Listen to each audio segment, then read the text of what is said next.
سمعت انه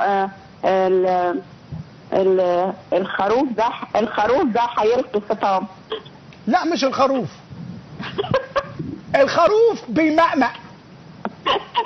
هو الوقت بيقول خبوني خبوني، ودوني الزنزانه ودوني. وحضرتك بتقول ان عندك ايميل ان هو اختفى. عندنا اخبار بيقولوا يعني. لا ما اعتقدش هيخطب. بيقول ايه؟ ما اعتقدش. السيسي اللي بيقوله متوقع انه يتكلم في خلال دقائق. ده اكيد يعني اللي انا متهيألي الخروف مسكه واحد وراح يذبحه يضحي بيه. انا نوبي سوداني نوبي. اهلا بيك. نوبيه. اهلا بيك.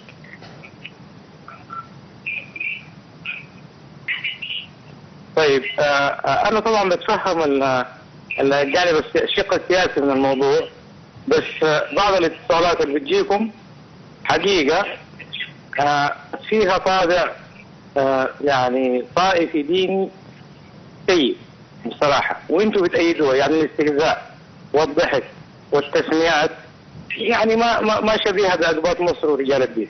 زي ايه؟ انا بقول ان النوبه كانت مسيحيه. النوبه زمان كانت مسيحيه. في كنيسه صرص معروفه. لا يعني الاستهزاء والتسميه امتى بنغني بعض على السكوت؟ الخراف وكده كده. قول لي احنا غلطنا في ايه؟ واذا كنا غلطنا نعتذر عنه.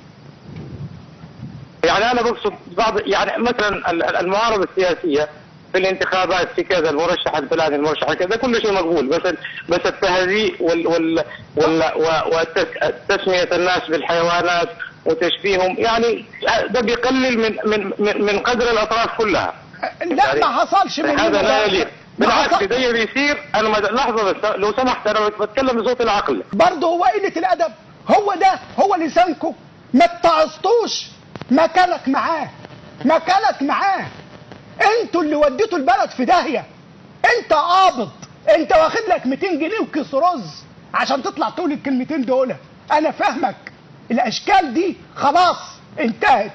مصر هترجع متحضره تاني. مصر مش هتلبس طرحه تاني. مصر مش هتنحني تاني. مصر مش هيمشيها مرشد غبي لا يعرف شيء تاني عشان اسمه محمد ومحمد مرسي واسم الرسول يذلني ويهني.